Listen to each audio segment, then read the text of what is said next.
Hello everyone and welcome to Adira Soul Site. My name is Moji and I will be primary first aid attendant and site safety officer.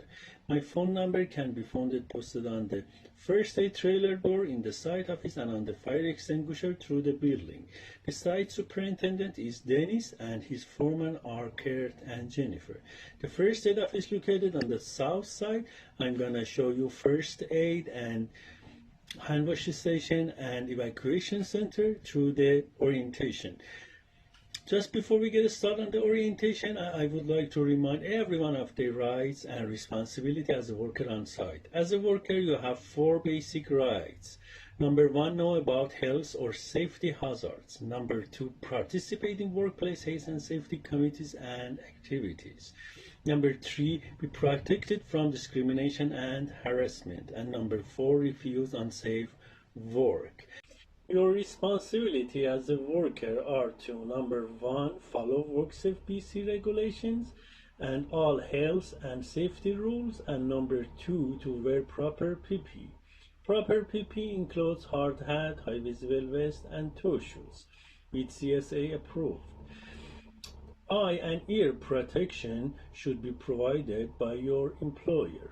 Your employer also has to supply a site-specific safety plan for this project to Adara, which your employer should train you on. This safety plan should include the VMS program and site-specific fall protection plan if have to work at height of 10 feet or more, or in proximity to overhead power lines. Anyone working with or around concrete must be trained in safe work procedure for this product and have to use proper PPE for the nature of the working being performed.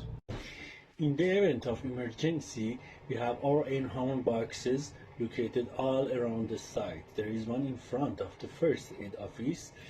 There is also one on the entrance. In case of emergency, you can use air horn with 3 blasts for first aid and 1 light blast for evacuation. Please stay at air horn location and don't move into your workers. One of the biggest hazards on site is a crane. You should hear a horn when the crane is moving a load overhead. So don't walk under it and don't distract the crane operator when he's working with a load. Another piece of equipment to not walk under is the boom of a concrete pump. Also watch out around the concrete hose.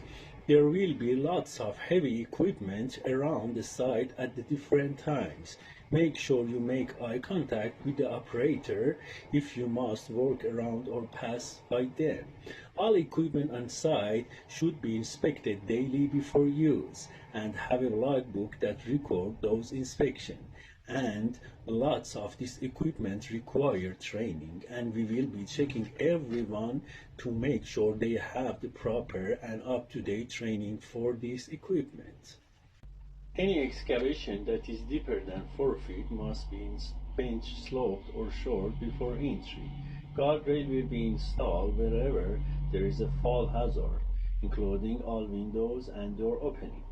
If you have to remove a guardrail, you must reinstall it when you have completed your task. You are only allowed to use a regular ladder for a maximum of 10 minutes at a time. If you are using a ladder more than that, your employer needs to provide you with alternative solutions, such as platform ladder or scaffolding. There is often lots of rebar on site. We do cap any double as soon as possible. They become a hazard. However, please be mindful around any exposed rebar even if it's capped. You need hot work permit whenever you are cutting metal using Tiger torch or soldering. Please fill this form out with safety officer. If you have to work in confined space, you need to fill out paper with safety officer. Confined space is any area where you only have access with ladder. So that is happen a lot of time when concrete forming and installing sumps. On every floor we install fire hoses in each stairwell and garden hoses in the hallways. These are for firefighting purposes only. If you need to remove any kind of safety measure that has been put in place with safety rails, danger tape, caution tape, air horn boxes, signage, or anything like that, please let me know before you remove it. Every safety measure has been put in place for a reason. A clean site is a safe site. Keep on top of cleanup every day. All food waste must be picked up and promptly put in the garbage. Keep all stairways, hallways, and walkways clean for evacuation purposes. Also, keep cords and hoses off the sides or hang into the wall. There are no drugs or alcohol allowed on site, and we have a strict no smoking policy, which includes vaping. If you are a smoker, you are allowed to smoke outside the fence of the property. In terms of COVID-19, the main thing is social distancing and staying home if you feel sick. Masks are not mandatory on site as we are in open air environment. However, please carry one with you in case an inspector or work safe comes by. Please reporting any incident or accident and all dangerous and hazard condition to either your supervisor and myself. Work safe and have a great day. Thank you.